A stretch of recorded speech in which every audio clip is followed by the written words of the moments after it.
The blood trickled down Dorothea Calloway's chin as her father's hand connected with her face for the third time that evening. Her crime? Daring to express an opinion about the town's new schoolteacher during supper. The year was 1875, and in the small town of Redemption Creek, Arizona Territory, Judge Abram Calloway's word was as good as law, especially within the walls of his own home. "You'll learn to hold your tongue, girl, or God help me, I'll beat that willfulness right out of you." Judge Calloway spat, his knuckles white around his dinner napkin. "No daughter of mine will speak out of turn like some common saloon woman." Dorothea kept her eyes downcast, the familiar sting of humiliation burning hotter than the pain in her cheek. At 22, she was well past the age when most women in town had married, but her father's reputation and controlling nature had scared away potential suitors. Those brave enough to call were quickly dispatched by the judge's cutting remarks and impossible standards. "Yes, father," she whispered, the words tasting like surrender on her tongue. Her mother, long beaten into silent submission herself, passed a handkerchief across the table without meeting her daughter's eyes. The dining room felt suffocating, the heavy velvet curtains blocking out not just the setting sun but any hope of escape. That night, as she had done countless times before, Dorothea packed a small bag. But unlike those other times when fear had made her unpack it again before morning, tonight would be different. She could no longer bear the weight of silence crushing her spirit day after day. With trembling hands, she penned a note explaining she was going to stay with her aunt in California, though in truth, she had no idea where she would go. As dawn broke over the mountains, Dorothea slipped out the kitchen door with nothing but a small carpet bag containing a change of clothes, her mother's locket, and the $17 she'd secretly saved over the past 2 years. The stagecoach wouldn't arrive until noon, but she couldn't risk waiting in town where her father's friends might spot her. She walked briskly toward the edge of town, past the church where her father sat on the front pew every Sunday while preaching propriety and discipline at home, past the schoolhouse where she'd once dreamed of teaching before her father deemed it an unsuitable ambition. The bruise on her cheek had darkened overnight, a violet shadow that would raise questions she couldn't answer. The morning sun beat down mercilessly as Dorothea reached the crossroads a mile outside of town. She rested on a large boulder, contemplating her next move. The stagecoach station was still 3 miles further, and her leather boots, practical but well-worn, were already rubbing blisters on her heels. Lost in thought, she didn't notice the approaching rider until the sound of hoofbeats was nearly upon her. She jumped to her feet, clutching her carpetbag protectively against her chest. The rider slowed his horse to a stop. He was tall and broad-shouldered, with sun-bronzed skin and eyes the color of a summer storm. His hat was pulled low, casting shadows across features that seemed carved from the very mountains surrounding them. "Madam," he greeted, tipping his hat slightly. "You all right out here alone?" Dorothea hesitated. She'd been warned her entire life about strangers, especially men who roamed the territories. But something in his direct gaze made her straighten her spine. "I'm waiting for the stage," she replied, her voice stronger than she felt. The man's eyes flickered to the bruise on her face, then quickly away, a courtesy she hadn't expected. He dismounted in one fluid motion, keeping a respectful distance. "Stage won't be through for hours yet," he said. "And this isn't the safest place for a lady to wait alone." Dorothea lifted her chin. "I haven't many alternatives, sir." The man studied her for a moment, then extended his hand. "Xavier Blackwood. I own a ranch about 10 miles north of here." She didn't take his hand, but offered her name in return. "Dorothea Calloway." Recognition flashed in his eyes. Judge Calloway's daughter? She flinched involuntarily, and his expression darkened. "I'm heading to town for supplies," Xavier said after a moment. "I could escort you to the stage station after if you'd allow it." "Why would you help me?" The question escaped before she could stop it.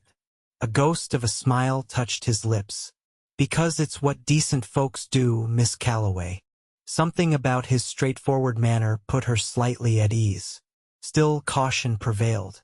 "I appreciate the offer, Mr. Blackwood, but I wouldn't want to delay your business in town." Xavier glanced at the sun climbing higher in the sky, then back to Dorothea's face. "Tell you what, I'll be back this way in about 2 hours. If you're still here and want that escort, I'll take you to the station." Before she could respond, he was back on his horse. 2 hours, he repeated, then tipped his hat again and rode toward town. Dorothea watched him go, a strange mixture of relief and disappointment washing over her. She settled back onto the boulder, prepared for a long wait. But fate had other plans. Less than 20 minutes later, a cloud of dust appeared on the road from town. As it drew closer, Dorothea's blood ran cold. It was her father's buggy, driven by his clerk, Martin Wilkes. Panic seized her. She grabbed her bag and scrambled behind a cluster of boulders, praying they hadn't spotted her. The buggy slowed as it approached the crossroads, and she heard Martin's voice calling her name. "Miss Calloway, your father knows you've gone. He sent men in every direction. Best come back with me now before he gets truly angry." Dorothea pressed her back against the rock, heart pounding so loudly she was certain Martin would hear it. After what felt like an eternity, the buggy continued down the road toward the stage station. They would be waiting for her there. Tears of frustration burned her eyes. There was nowhere to go. Her father's influence extended throughout the territory. Someone would recognize her, report back to him, and then the sound of approaching hoofbeats made her crouch lower. Had Martin circled back? But when she peered around the boulder, it was Xavier Blackwood returning much earlier than promised. He dismounted quickly when he saw her hiding place. "Your father's men are searching for you," he said without preamble. "Words all over town." Dorothea stepped out, resignation heavy in her chest. "Then I suppose I should return home before things get worse." Xavier's jaw tightened as he studied her face. "Is that what caused this?" He gestured to her bruise. She looked away, shame coloring her cheeks. "It doesn't matter." "It matters," he said, his voice low and firm. Then, after a moment's consideration, "I have a proposition for you, Miss Calloway." Dorothea looked up, wary but desperate. "What kind of proposition?" "I need a housekeeper at my ranch. The position comes with room, board, and fair wages." He held up a hand before she could respond. "It's respectable work, and you'd have your own cabin. My ranch hands know better than to bother any woman under my employ." Hope flickered, dangerous and tempting. "Why would you offer this to a stranger?" Xavier's eyes held hers. "Because no one deserves to be silenced with a fist, Miss Calloway." The simple truth of his words struck her like a physical blow. She glanced down the road toward town, then in the direction of the stage station where her father's men waited. "If I accept," she said carefully, "how would we leave without being seen?" Xavier smiled then, a flash of white teeth against his tanned face. "I know these hills better than any man in the territory. By nightfall we'd be at Blackwood Ranch, and no one would be the wiser." It was madness to trust this stranger. And yet, what choice did she have? Return to her father's house and his increasingly volatile temper? She thought of her mother's empty eyes, of the way she flinched at sudden movements, of how her once beautiful voice had been reduced to whispers. "I accept your offer, Mr. Blackwood," Dorothea said, her decision made. Xavier nodded once, then helped her onto his horse before mounting behind her. As they turned away from the road and into the rugged landscape, Dorothea felt a curious mixture of terror and exhilaration. For the first time in her life, she had chosen her own path. They rode in silence for the first hour, Xavier guiding his horse through narrow canyons and over rocky ridges with the confidence of someone who knew the land intimately. Dorothea had never been this far from town, and the vastness of the territory both frightened and thrilled her. How much further? She finally asked as they paused to rest the horse near a small spring. Another few hours, Xavier replied, offering her his canteen. The ranch is nestled in a valley beyond those hills. He pointed to a distant ridge. As she drank, Dorothea studied him more carefully. He was younger than she'd first thought, perhaps 30 or so, with lines at the corners of his eyes that spoke of both laughter and hardship. His clothes were well worn but clean, not the flashy attire of a gambling man, nor the threadbare garments of a drifter. "You've lived here long?" she asked, returning the canteen. "Born and raised in these parts," he said. "My father started the ranch with nothing but 20 acres and a dream. Now it's 300 acres, with the best grazing land in the territory." "And your family? Are they at the ranch?" A shadow crossed his face. "Lost my parents to fever 5 years back. My younger brother helps run things when he's not causing trouble in one saloon or another." Dorothea nodded, understanding loss all too well. Her own mother might still draw breath, but the vibrant woman who had once sung lullabies and told stories had disappeared years ago, replaced by a ghost who moved through the house in fearful silence. They continued their journey as the sun began its descent, casting long shadows across the landscape. Dorothea had never ridden so long, and every muscle protested the unfamiliar activity. Still, she didn't complain, knowing each mile put more distance between herself and her father's rage. As twilight fell, they crested a hill, and Xavier reined in his horse. Below them lay a valley, lush with grass and bisected by a silver ribbon of creek. Nestled against the far hillside was a collection of buildings, a large 2-story house, several outbuildings, and what appeared to be smaller cabins scattered nearby. "Blackwood Ranch," Xavier announced, a note of pride in his voice. Dorothea took in the scene with wonder. It was beautiful in a rugged, honest way that Redemption Creek had never been. Here, there were no pretenses, no suffocating social hierarchies, just the land and those who worked it. As they approached, she could make out figures moving about ranch hands finishing their evening chores, lights being lit in windows. A dog barked, alerting others to their arrival. By the time they reached the main house, a woman had emerged onto the porch, wiping her hands on her apron. She was stout and gray-haired, with a face that seemed permanently set in an expression of mild disapproval. "There you are, Mr. Blackwood," she called. "Was beginning to wonder if you'd decided to sleep in town. Had a change of plans, Mrs. Hargrove," Xavier replied, dismounting and turning to help Dorothea down. "This is Miss Calloway. She'll be taking over as housekeeper." Mrs. Hargrove's eyebrows shot up, her gaze moving from Xavier to Dorothea and back again. "Is that so? And what about me?"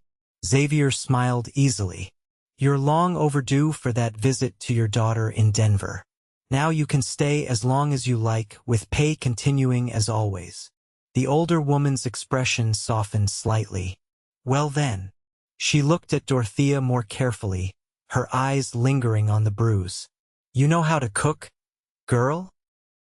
"Yes, madame," Dorothea answered, straightening her shoulders despite her exhaustion. "And clean and mend." Mrs. Hargrove nodded. "We'll see. Come inside and get washed up. Supper's nearly ready, and these men don't wait for anyone when food's on the table." As they entered the house, Dorothea was struck by its warmth. Unlike her father's home with its formal parlor that was never used and dining room that felt like a courtroom, Xavier's house was clearly lived in. The furniture was solid and practical, with cushions that showed the impression of bodies that had sat there. Books were stacked on side tables, and a half-finished game of chess sat near the fireplace. Mrs. Hargrove led her to a small bedroom off the kitchen. "You can sleep here tonight," Tomorrow we'll get you settled in the housekeeper's cabin once I've moved my things. Left alone, Dorothea sank onto the bed, the reality of her situation finally hitting her. She had fled her home, accepted employment from a man she barely knew, and was now miles from everything familiar. Had she made a terrible mistake? A soft knock interrupted her thoughts. Mrs. Hargrove entered with a basin of warm water and a clean towel. Wash up, child. You look like you've been dragged through the desert. Her tone was gruff but not unkind. And here, she placed a small jar on the table. For that bruise, my own recipe arnica and witch hazel. Dorothea touched her cheek self-consciously. Thank you. Mrs. Hargrove paused at the door. Mr. Blackwood is a good man. Doesn't suffer fools, but treats honest folk fair. You work hard, you'll do fine here. With that, she left, closing the door behind her. After washing away the dust of the journey and applying Mrs.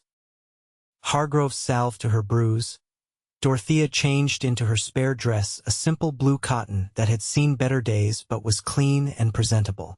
She took a deep breath, squared her shoulders, and went to face her new life. The dining room was already filled with men when she entered, Xavier at the head of the table, Mrs. Hargrove bringing in a large platter of roast beef, and half a dozen ranch hands of various ages seated along both sides. Conversation stopped as she appeared, and Dorothea felt her cheeks warm under their curious stares. Xavier stood. Miss Calloway will be taking over as housekeeper, he announced. Mrs. Hargrove is finally going to visit her daughter in Denver. There were nods and murmured greetings. Mrs. Hargrove gestured to an empty chair. Sit, girl. Food's getting cold. Dorothea sat, acutely aware of the men stealing glances at her throughout the meal. She kept her eyes on her plate, answering direct questions politely but briefly. It wasn't until dessert apple pie that earned appreciative comments all around that she began to relax slightly. One of the younger ranch hands, a freckle-faced boy who couldn't be more than 18, leaned toward her. You really know how to cook, Miss Calloway? Davy, Mrs. Hargrove scolded. Mind your manners. It's all right, Dorothea said with a small smile. Yes, I do cook, though perhaps not as well as Mrs. Hargrove. Don't need to cook fancy, said an older man with a silver-streaked beard. Just plenty of it. These boys eat like they got hollow legs. This prompted laughter around the table, and Dorothea found herself smiling genuinely for the first time that day. After dinner, the men dispersed to their quarters, and Mrs. Hargrove showed Dorothea the kitchen and pantry, explaining the rhythm of meals and household tasks. Xavier had disappeared into what she assumed was his office, the sound of a pencil scratching on paper drifting through the partially open door. That night, lying in the unfamiliar bed, Dorothea stared at the ceiling, listening to the sounds of the ranch settling for the night so different from the tense silence of her father's house. Despite her exhaustion, sleep eluded her as questions circled in her mind.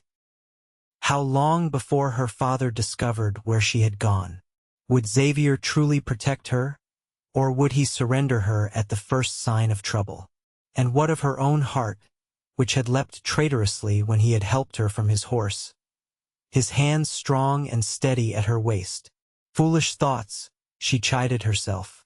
She was here as a housekeeper, nothing more. And yet, for the first time in years, she felt a flicker of hope for something beyond mere survival. Morning came too soon, with Mrs. Hargrove knocking briskly on her door before dawn. Up with you, girl. Breakfast won't cook itself, and these men rise with the sun. Dorothea dressed quickly and followed the older woman to the kitchen, where she was immediately put to work preparing coffee, frying bacon, and mixing biscuit dough. By the time the ranch hands began filing in for breakfast, she was flushed from the heat of the stove but satisfied with the meal taking shape. Xavier entered last, nodding a greeting to her before taking his seat. In the morning light, She noticed details she'd missed yesterday, a thin scar along his jawline, the way his dark hair curled slightly at his collar, how his eyes crinkled at the corners when he smiled at something one of the men said. Breakfast was a louder affair than dinner had been, with the men discussing the day's work and good-naturedly ribbing each other. Dorothea moved efficiently between the kitchen and dining room, refilling coffee cups and bringing more biscuits when the first batch disappeared. "You got a good touch with biscuits, Miss Calloway," said the silver-bearded man, Mr. Jenkins, she'd learned. "Thank you," she replied, pleased by the simple compliment. After breakfast, Mrs. Hargrove took her to the housekeeper's cabin, a small but well-built structure about 50 yards from the main house. It had a snug bedroom, a sitting area with a small fireplace, and even a tiny covered porch. "It ain't fancy," Mrs. Hargrove said, "but it's private. Mr. Blackwood had it built 3 years ago when I complained about the boys stomping in at all hours, disturbing my sleep." Dorothea ran her hand along a simple pine shelf. "It's lovely," Mrs. Hargrove harumphed, but looked pleased. "Well, I'll need a few days to pack my things and show you the ropes proper. The stage to Denver leaves from town on Friday." As they walked back to the main house, Dorothea couldn't help but ask, "Mrs. Hargrove, how did you come to work for Mr. Blackwood?" The older woman was quiet for a moment before answering. "My husband was killed in a mining accident 8 years ago. Left me with nothing but debts. Mr. Blackwood Sr., Xavier's father, offered me this position. When he and his wife passed, Xavier kept me on." She glanced sideways at Dorothea. "The Blackwoods take care of their own." Over the next few days, Dorothea shadowed Mrs. Hargrove, learning the rhythms of the ranch, when to expect the men for meals, how Xavier liked his shirts ironed, which vendors in town provided the best supplies. She also learned about the other ranch hands. Mr. Jenkins, the foreman who had worked for the Blackwoods for 20 years. Davy and his older brother Tom, orphan Xavier had taken in 4 years ago. Miguel, whose family owned the neighboring ranch, and gruff, taciturn Hank, who rarely spoke but was, according to Mrs. Hargrove, the best horse wrangler this side of the Mississippi. Of Xavier himself she saw little. He left early each morning to work with the men and returned late, often secluding himself in his office after dinner. On the rare occasions their paths crossed, he was unfailingly polite but distant. Thursday evening, as Dorothea was finishing the dinner dishes, Xavier appeared in the kitchen doorway. "Miss Calloway, might I have a word?" She dried her hands nervously. "Of course, Mr. Blackwood." He led her to his office, gesturing for her to take a seat before settling behind his desk. "Mrs. Hargrove tells me you're learning quickly." "She's a good teacher," Dorothea replied. Xavier nodded, then leaned forward, his expression serious. "I rode into Silverdale yesterday, different direction from Redemption Creek. Heard some talk about Judge Calloway's missing daughter." He paused. "There's a reward for information leading to your return." Dorothea's heart sank. "I see. No one here knows who you are except Mrs. Hargrove, and she's as tight-lipped as they come." He met her eyes directly. "But I need to know what happened, Miss Calloway. The full truth." She folded her hands in her lap to stop them from trembling. "My father has very particular ideas about a woman's place. My mother once had a beautiful singing voice. She used to perform at church socials, even gave a few lessons to local children." Her throat tightened at the memory. He beat that out of her years ago. Now she barely speaks above a whisper. Xavier's jaw clenched, but he remained silent, allowing her to continue. "As I grew older, I tried to be what he wanted, quiet, obedient, invisible when not needed. But sometimes—" She touched her cheek where the bruise was now fading to a sickly yellow. "Sometimes I forget my place. I speak too loudly, or offer an opinion he hasn't asked for." "And he hits you," Xavier said, his voice low and controlled. Dorothea nodded. "It's been getting worse." The night before I left, I mentioned that I thought the new schoolteacher's ideas about education for girls were interesting. A bitter laugh escaped her. You would have thought I'd suggested burning down the church. Xavier stood abruptly, moving to the window to stare out at the darkening landscape. His back was rigid with tension. No man has the right to silence a woman with his fists, he said finally. Not a husband, not a father, not anyone. He turned back to face her. You have my word, Miss Calloway. As long as you wish to stay at Blackwood Ranch, you'll be safe here. I'll build a home where you're heard. The simple promise, spoken with such conviction, brought tears to Dorothea's eyes. Thank you, she whispered. Xavier seemed momentarily uncomfortable with her emotion. He cleared his throat. There's something else. My brother Declan is arriving tomorrow. He can be difficult sometimes, but he's loyal to family, and now that includes you. Dorothea blinked in surprise. Family? Anyone under the protection of Blackwood Ranch is family, he said simply. That's how my father ran things, and that's how I run things. After she left Xavier's office, Dorothea stood on the porch, breathing in the cool night air. For the first time in years, she felt the crushing weight on her chest begin to lift. Here, miles from her father's influence, she might finally find her voice again. The next morning brought chaos to the usually orderly ranch.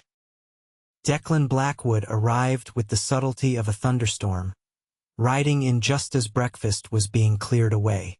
Dorothea's first impression was of a younger, wilder version of Xavier's same tall build and dark hair. But where Xavier's eyes were storm gray, Declan's were a startling blue. He burst through the door with a booming laugh, a bottle of whiskey in one hand and his hat in the other. "Brother!" he called, sweeping Xavier into a rough embrace. "Still playing rancher, I see." Xavier's smile was genuine despite the barb. "Still playing card sharp, I see. Win that bottle or steal it. Won it fair and square from a man who should know better than to bet against a Blackwood." Declan's gaze fell on Dorothea, who was collecting the last of the breakfast plates. His eyebrows rose appreciatively. And who might this vision be? Before Xavier could answer, Mrs. Hargrove appeared from the kitchen. "Mind your manners, Declan Blackwood. Miss Calloway is the new housekeeper, and she'll be treated with respect or you'll find yourself eating your own cooking." Declan clutched his chest in mock horror. "Mrs. Hargrove, you wound me. When have I ever been anything but a gentleman?" The older woman snorted. "I could tell stories that would curl this girl's hair." Despite herself, Dorothea smiled at the exchange. Declan caught it and winked at her before turning back to his brother. "I've got news from Carson City. That land deal you were asking about? It's available, but there's another buyer sniffing around." Xavier's expression turned serious. "We'll discuss it in my office." As the brothers disappeared down the hallway, Mrs. Hargrove shook her head. "That boy is trouble on two legs. Always has been." But there was fondness beneath her gruff tone. "They seem very different," Dorothea observed. "Like day and night," Mrs. Hargrove agreed. "Xavier takes after their father, steady, responsible, thinks things through. Declan is all their mother, passionate, impulsive, charming as the devil himself when he wants to be." She fixed Dorothea with a stern look. "You do well to keep your distance from that one. He leaves broken hearts wherever he goes." Dorothea felt her cheeks warm. "I assure you, Mrs. Hargrove, I have no interest in either of the Blackwood brothers beyond my employment." The older woman's expression said she didn't believe a word of it, but she merely returned to the kitchen, instructing Dorothea on preparations for lunch. That afternoon, Mrs. Hargrove departed for town to catch the Friday stage to Denver. Xavier drove her in the wagon, promising to return before nightfall. Dorothea found herself alone in the main house, slightly nervous about preparing dinner without the older woman's guidance. She was so focused on the stew simmering on the stove that she didn't hear Declan enter the kitchen until he spoke. "Something smells divine, Miss Calloway." She startled, nearly dropping the spoon. "Mr. Blackwood, I didn't hear you come in." He grinned, leaning against the doorframe with casual grace. "Just Declan, please. Mr. Blackwood makes me look for my father." He approached the stove, peering into the pot. "Beef stew." "Yes, with dumplings," she replied, acutely aware of how close he stood. "Mrs. Hargrove said it's a favorite among the men." Smart woman, following Mrs. Hargrove's advice. He reached past her for an apple from the bowl on the counter, his arm briefly brushing hers. "So tell me, Miss Calloway, what brings a clearly educated young lady to the wilds of Arizona to keep house for my brother?" Dorothea tensed. "I needed a change." Declan bit into the apple, studying her over it with those piercing blue eyes. "Must have been quite a change you needed to end up here." His gaze flicked to her cheek, where the last traces of the bruise were still visible beneath the powder she'd applied. She turned back to the stew, stirring it unnecessarily. "Mr. Blackwood, Declan, I should focus on dinner preparations." To her surprise, he didn't press further. "Of course. I've been told I'm a terrible distraction." He moved toward the door, then paused. "Xavier's a good man, Miss Calloway. Better than most, including me. Whatever brought you here? You're safe now."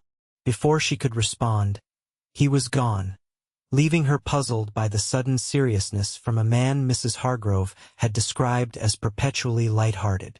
Dinner that evening was a lively affair, with Declan regaling the ranch hands with tales of his adventures in Carson City.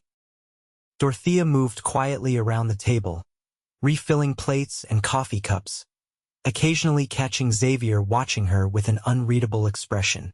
After the men had retired to the bunkhouse and Declan had announced his intention to sample the local entertainments in the nearest town with a saloon, Dorothea found herself alone with Xavier in the kitchen as she washed the last of the dishes. "You've managed well without Mrs. Hargrove," he commented, leaning against the counter. "Thank you," she replied, pleased by the simple compliment. She left very clear instructions. Still, not everyone could step into her shoes so easily.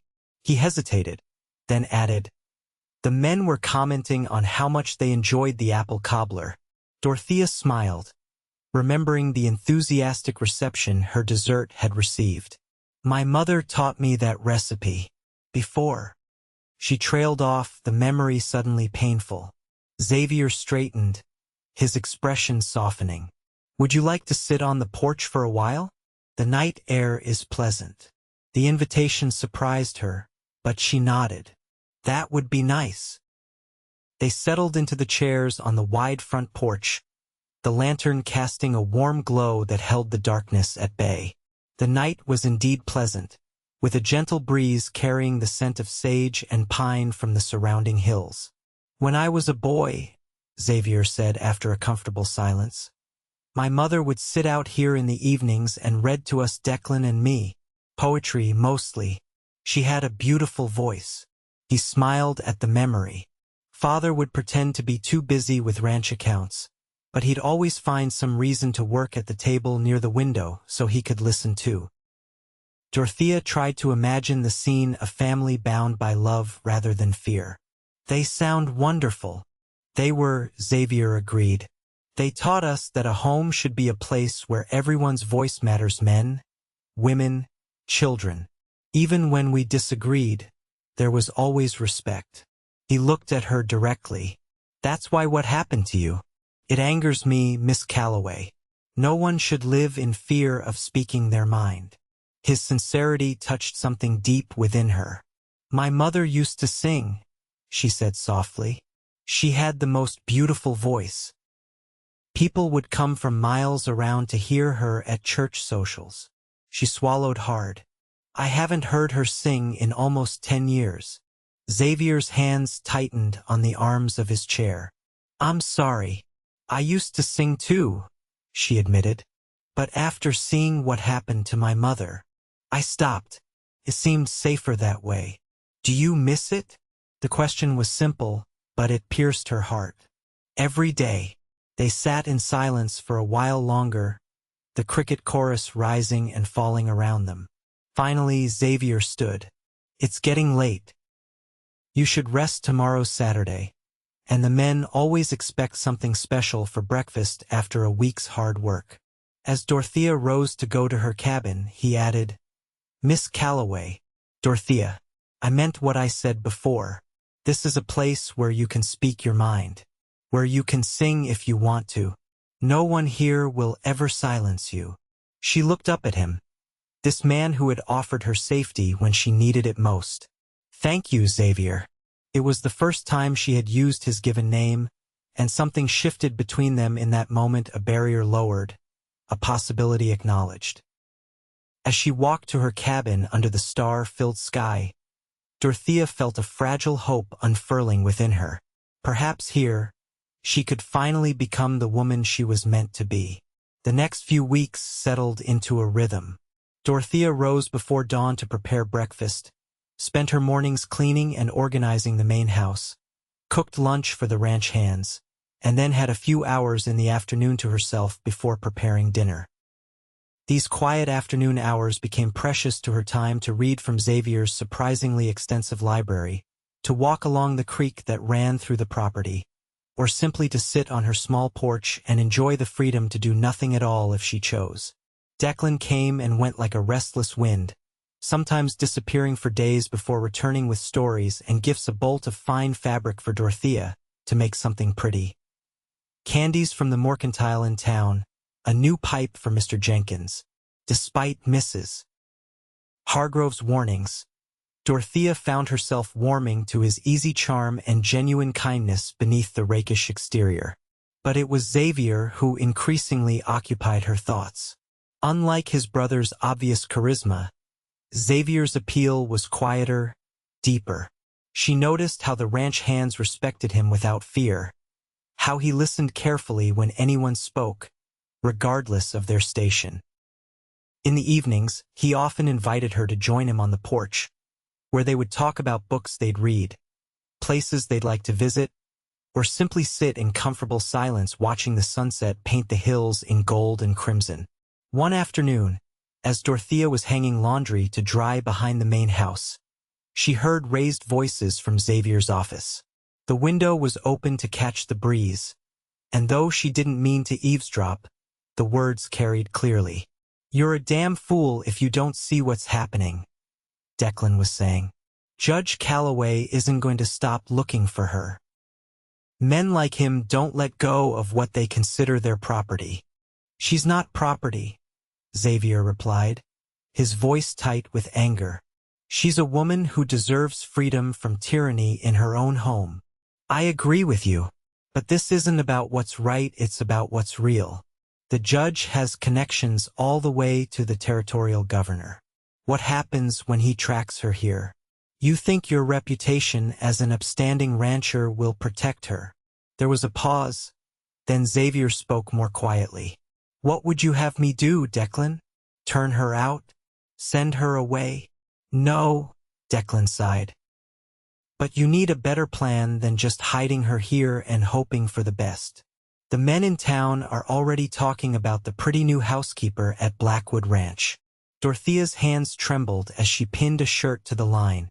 She had known her father wouldn't simply forget about her, but somehow the reality of his continued search made her feel like a hunted animal. That evening, Xavier was unusually quiet during dinner. Afterward, instead of their customary time on the porch, he excused himself to his office.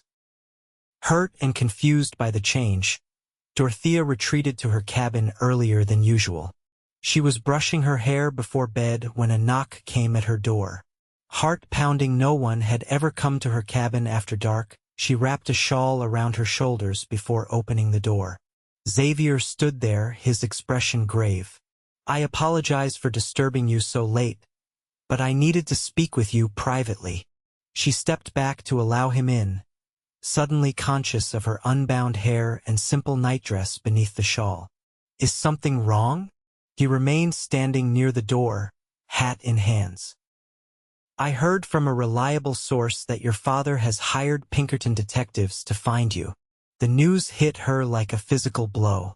I see, she managed, sinking into a chair. There's more, Xavier continued.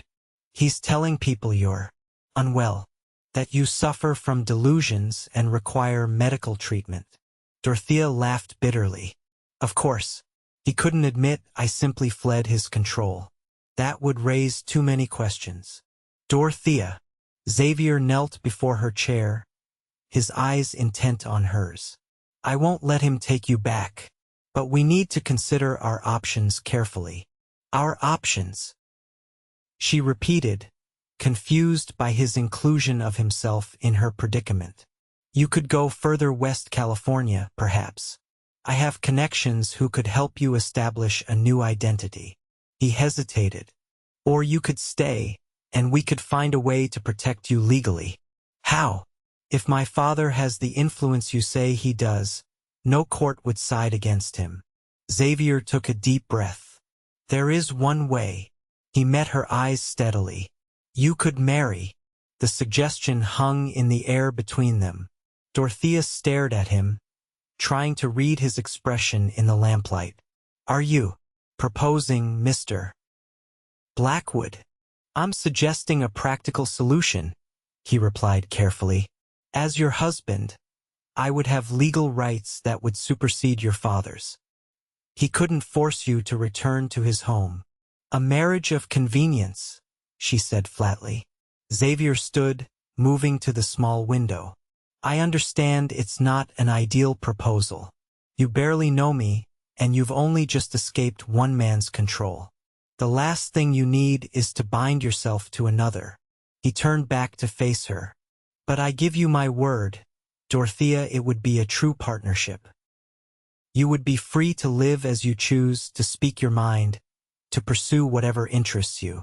I ask only for your help in running the ranch, which you're already doing admirably. Dorothea's mind whirled with conflicting emotions. The practical side of her recognized the wisdom of his suggestion. As a married woman, she would be legally protected from her father's claims. And yet, why would you do this? She asked. You could marry anyone. Someone from a good family, someone who could bring connections or land or... I don't want connections or land, Xavier interrupted. And good families often come with expectations I have no interest in meeting. He ran a hand through his hair, a rare gesture of uncertainty. The truth is, Dorothea, I've grown to admire you greatly these past weeks. Your courage, your intelligence, your kindness. I believe we could build a good life together, even if it begins from necessity rather than traditional motivations. The unspoken word hung between them. Love. It wasn't love he was offering, but protection, partnership, respect. May I have some time to consider? She finally asked. Relief crossed his features. Of course. Take all the time you need. He moved toward the door, then paused. Whatever you decide, know that you have a home here for as long as you wish. That won't change. After he left, Dorothea sat awake for hours, weighing her options. Marriage to Xavier would indeed provide the legal protection she needed. And he was a good man, honorable, kind, someone she had come to respect deeply. In many ways, it was a far better offer than most women in her position could hope for. But what of her heart? In the quiet hours of the night, she admitted to herself that her feelings for Xavier had grown beyond gratitude or simple friendship. There was a warmth that spread through her whenever he was near, a flutter in her chest when he smiled at her. Was that enough to build a marriage upon? Or would she be trading one form of captivity for another, however benevolent? By morning, she had made her decision. She found Xavier in the stables, checking the leg of a limping horse. He straightened when he saw her, his expression guarded. I've considered your proposal, she said without preamble. He nodded, waiting. Before I give you my answer, I need to know something. She took a deep breath. Is this truly just a practical arrangement for you? Or is there more? Xavier's eyes held hers for a long moment. Would it matter if there were? It would matter very much, she replied softly. He stepped closer, close enough that she could see the flecks of blue in his gray eyes. Then yes, Dorothea, there is more. I offered marriage as a solution to your predicament, but I would be lying if I said my feelings were merely practical. His voice dropped lower. I find myself thinking of you throughout the day. I look forward to our evenings on the porch more than any other part of my day. When you laugh, which is still too rarely, it's like sunshine breaking through clouds. Dorothea's heart pounded so loudly she was certain he must hear it. Then my answer is yes, Xavier. I will marry you. The smile that broke across his face was like nothing she had seen before, open, joyful, transformative. Truly. She nodded, suddenly shy. But I want to be clear, I'm not agreeing because I need protection. I'm agreeing because The words stuck in her throat, decades of forced silence making even this confession difficult. Xavier reached for her hand, his touch gentle. You don't need to say it. Not until you're ready. But Dorothea shook her head, determined to break free of the last chains her father had placed upon her. I'm agreeing because I've fallen in love with you, Xavier Blackwood. With your kindness, your strength, your respect for all living things. With the way you've built a home where people feel safe to be themselves. Xavier's hand tightened around hers. May I kiss you, Dorothea? Yes, she whispered. He drew her close, one hand cupping her face with infinite tenderness.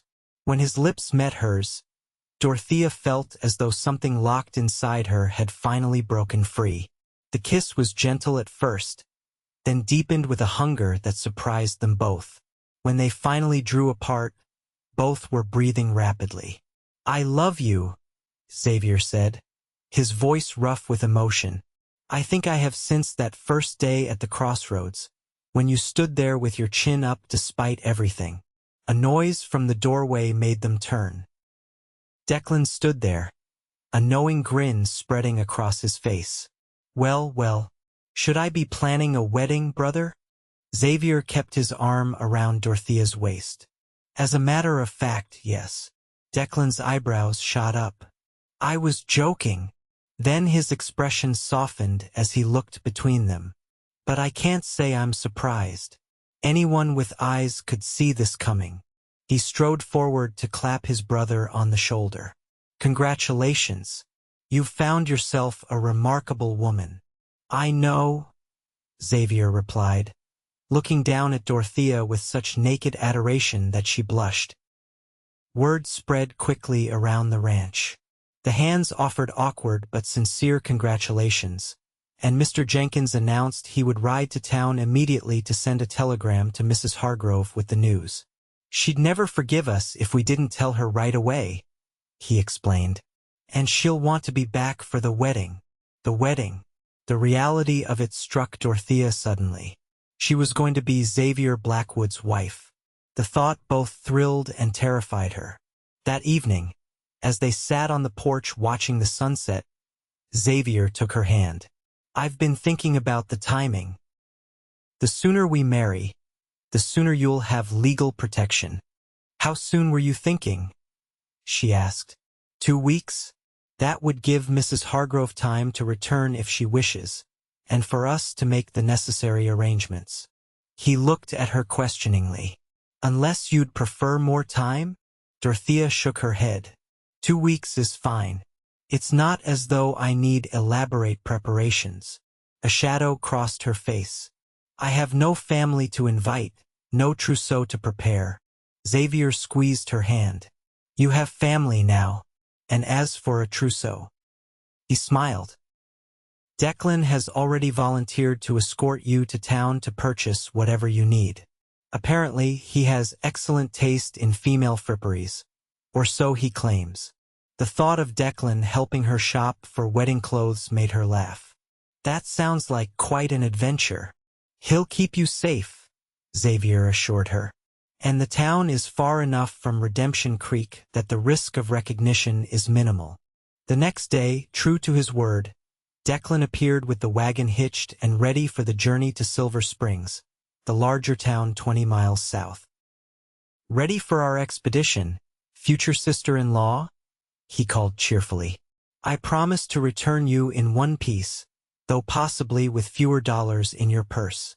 Dorothea climbed up beside him, nervous but excited.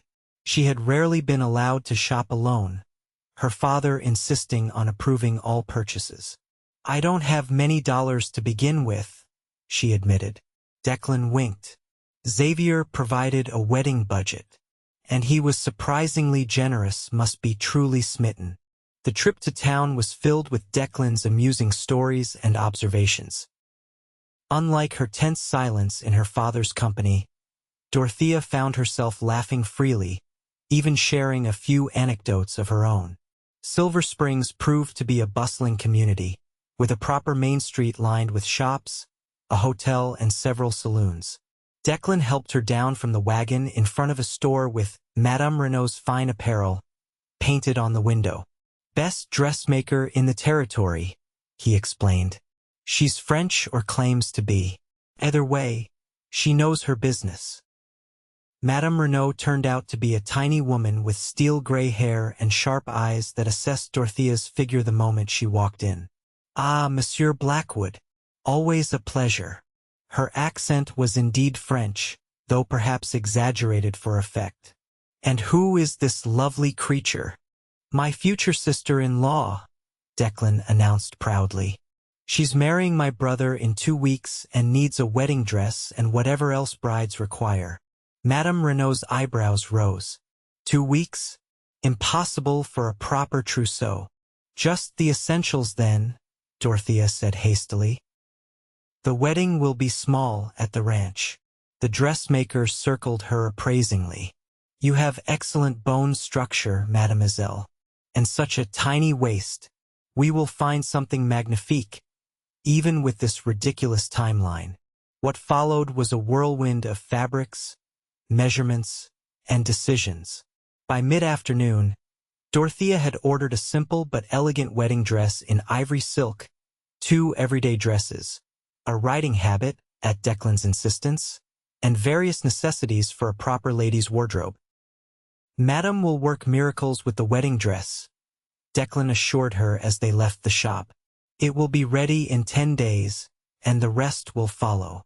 They visited several other stores, purchasing gloves, boots, and a lovely blue bonnet that Declan declared matches your eyes perfectly. Their final stop was the jeweler, where Declan guided her to the display of wedding rings. "Xavier wanted to come himself," he explained, "but someone had to mind the ranch. He asked me to help you choose something you'd love." Dorothea looked at the array of gold bands, feeling overwhelmed. Her mother had worn a simple gold band until it had grown too tight from years of kitchen work. Her father had never replaced it. "This one," Declan said suddenly, pointing to a delicate band interwoven with a vine pattern. "It reminds me of you, seemingly simple but with hidden complexity." Touched by his perception, Dorothea nodded. "It's beautiful." As they drove back to the ranch, the wagon laden with packages, Dorothea felt a surge of happiness so intense it brought tears to her eyes. Declan glanced at her with concern. "Are you all right?" She wiped her eyes, smiling. "Yes. I just never imagined I could be this happy, that I could have this much freedom." Declan's usually jovial expression turned serious. "You deserve every bit of it, Dorothea, and more." He hesitated. "I know we haven't known each other long, but I want you to know I've never seen my brother as happy as he's been since you came into his life. Whatever brought you to us, I'm grateful for it." The days leading up to the wedding passed in a blur of preparations. Mrs. Hargrove returned from Denver, pronouncing herself not at all surprised by the engagement and immediately taking charge of wedding arrangements. "Nothing fancy," she declared, "but proper all the same." Can't have people saying Xavier Blackwood didn't give his bride a decent wedding. The hands cleared and decorated the barn for the celebration, and Miguel's mother offered to prepare traditional Mexican dishes to supplement Mrs. Hargrove's cooking. The nearest preacher was sent for, and neighboring ranchers were invited to witness the ceremony. Through it all, Dorothea found moments of quiet joy with Xavier evening walks along the creek, morning coffee on the porch before the day's work began, stolen kisses when they found themselves momentarily alone. With each passing day, her confidence grew not just in her decision to marry him, but in herself. The night before the wedding, unable to sleep, Dorothea slipped out of her cabin and walked to the creek. The moon was nearly full, casting silver light across the water. She sat on a large rock, hugging her knees to her chest, lost in thought. Couldn't sleep either? She turned to find Xavier approaching, his tall figure outlined in moonlight. Too many thoughts, she admitted as he sat beside her. Second thoughts? He asked quietly. Dorothea shook her head. No, just reflecting. 6 weeks ago, I was trapped in my father's house, afraid to speak above a whisper. And tomorrow I'll be your wife. She looked up at the star-filled sky. It doesn't seem real sometimes. Xavier took her hand, his thumb tracing circles on her palm. What can I do to make it feel real for you? She turned to him, heart full. You already have. You gave me a place where I could find my voice again. On impulse, she added, would you like to hear it? At his puzzled look, she clarified, my singing voice. You asked once if I missed it. Understanding dawned in his eyes. I'd be honored. Taking a deep breath, Dorothea began to sing softly at first, then with growing confidence. It was a simple folk song her mother had taught her years ago, about a bird finding its way home after a long winter. Her voice rose clear and true in the night air, the notes hanging like crystal in the stillness. When she finished, Xavier's eyes shone in the moonlight. That was beautiful, he whispered. It felt good, she admitted, like finding a part of myself I thought was lost forever. He touched her cheek gently. Sing whenever you want, Dorothea. I want to hear every song you've kept locked inside. The morning of the wedding dawned clear and bright. Mrs. Hargrove and Miguel's mother, Elena, helped Dorothea dress in her new wedding gown, which had arrived just 2 days before. The ivory silk was simple but elegant, with delicate lace at the collar and cuffs. You look beautiful, child, Mrs. Hargrove said, her usual gruffness softened with emotion. Like an angel. Elena placed a crown of wildflowers on Dorothea's head. For happiness and many children, she explained with a warm smile. The barn had been transformed with lanterns, wildflowers, and ribbons. As Dorothea approached on Declan's arm, he had insisted on the honor of giving her away. She saw Xavier waiting for her at the front, tall and handsome in a new black suit, his eyes never leaving her face. The ceremony was brief but meaningful. When the preacher asked who gave this woman, Declan answered clearly, she gives herself, with the blessing of her new family. Dorothea's heart swelled at the simple declaration of her autonomy.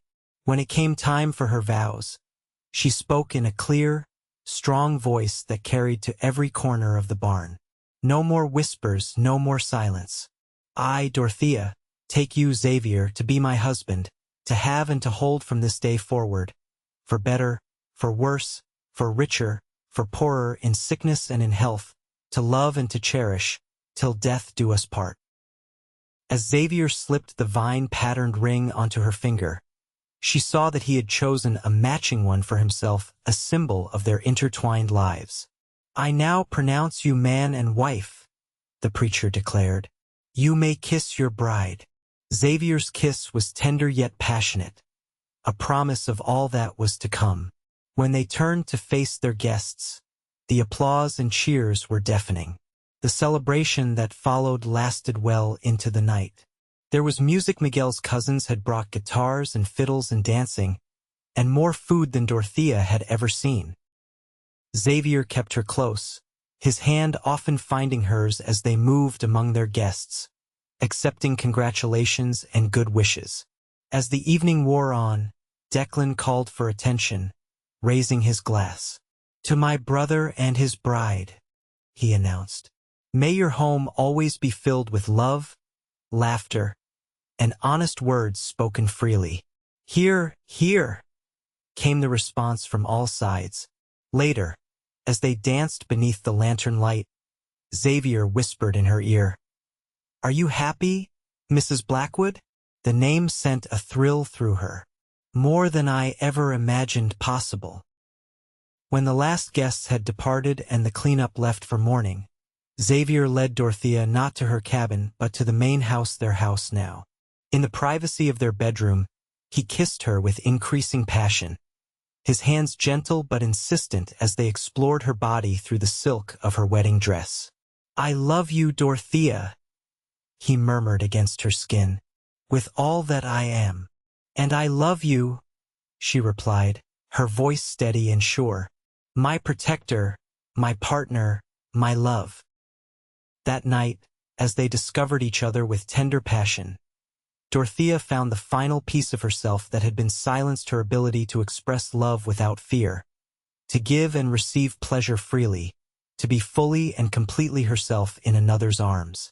In the quiet aftermath, lying in Xavier's embrace, she thought of how far she had come from that frightened girl at the crossroads with a bruised face and a carpetbag of meager possessions. The journey had not been easy, but it had led her here to a man who valued her voice, her thoughts, her very self. "What are you thinking?" Xavier asked, his fingers tracing lazy patterns on her bare shoulder. Dorothea smiled in the darkness. "I'm thinking that sometimes the worst moments of our lives can lead us to the best ones. If my father hadn't struck me that night, I might never have found the courage to leave. And if I hadn't left, I would never have found you." Xavier pulled her closer. "Then I'm grateful for whatever brought you to me, though I wish it hadn't caused you pain." "The pain is in the past," she said. "This us is the future." As she drifted toward sleep in her husband's arms, Dorothea knew with absolute certainty that she had found what she had always sought, not just safety or freedom, but a true home. A place where her voice was not just permitted but celebrated, where her thoughts were valued, where she could sing at the top of her lungs if she chose. Xavier had promised to build her a home where she would be heard. And together, they had created something even more precious, a love built on respect, honesty, and the freedom to be fully themselves. 3 years later, Dorothea stood on the porch of Blackwood Ranch, watching Xavier teaching their daughter Eleanor to ride her first pony. At 2 years old, Eleanor had her father's determined expression and her mother's bright blue eyes and a voice that could probably be heard clear to the next county when she was excited. "Careful, darling," Dorothea called as the pony trotted in a small circle, Xavier's hand steady on Eleanor's back. "She's fine," Xavier assured her with a grin. "A natural horsewoman, just like her mother." Dorothea laughed. 3 years of regular riding had indeed made her comfortable in the saddle, though she doubted she'd ever match Xavier's easy grace. The sound of an approaching wagon drew her attention. Declan was returning from town, where he now spent less time in saloons and more time overseeing the Blackwood brothers' mercantile, a business venture he and Xavier had started 2 years ago. "Mail," he called as he jumped down from the wagon. "And news." He bounded up the porch steps, dropping a kiss on Dorothea's cheek before handing her several envelopes. "Letter from Mrs. Hargrove. Sounds like she's enjoying her permanent retirement in Denver with her daughter. I miss her," Dorothea admitted. The older woman had decided to stay in Denver after Eleanor's birth, declaring herself too old for midnight feedings and baby squalls, though her letters betrayed her affection for her namesake Eleanor Hargrove Blackwood. "What's the news?" Xavier asked, carrying a squirming Eleanor up the porch steps. Declan's expression turned serious. Judge Calloway died last week. Heart failure, according to the newspaper. Dorothea sat down abruptly, a rush of conflicting emotions washing over her. Her father had never stopped searching for her, though his efforts had decreased over the years. They had heard through various sources that he had spread vicious rumors about her mental state, claiming she needed to be institutionalized for her own good. But the distance and Xavier's legal protection as her husband had kept her safe. "Are you all right?" Xavier asked gently, sitting beside her with Eleanor on his lap.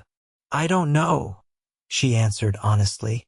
"I stopped loving him a long time ago, but he was still your father," Xavier finished. "It's all right to feel confused, Dorothea." Declan pulled a newspaper from his pocket. "There's more. Your mother has inherited everything. And according to this, she's already made some changes, donated to the new women's college in Denver, established a music scholarship at the church." Tears filled Dorothea's eyes. She's found her voice again. That evening, after Eleanor was tucked into bed, Xavier found Dorothea at her writing desk, pen in hand. "Writing to your mother?"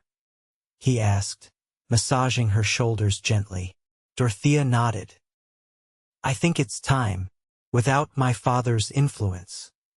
Perhaps we can find our way back to each other." Xavier pressed a kiss to the top of her head. "Whatever you decide, I support you. We could even visit Denver if you wanted to see her." "I'd like that," Dorothea said, covering his hand with hers. "Not right away, but someday." She looked up at him, this man who had changed her life in ways she could never have imagined. "I'm so grateful for you, Xavier, for this life we've built together." He smiled, the same smile that still made her heart skip after 3 years of marriage. "As am I, my love. As am I." Later that night, as they lay in bed with moonlight streaming through the window, Dorothea sang softly a lullaby for Eleanor, though the child was asleep in her own room across the hall. Xavier listened with his eyes closed, a smile playing on his lips. When she finished, he opened his eyes. "I will never tire of hearing you sing," he said, "or speak, or laugh, or whisper my name in the dark." Dorothea nestled closer to him. "And I will never again take for granted the freedom to do so."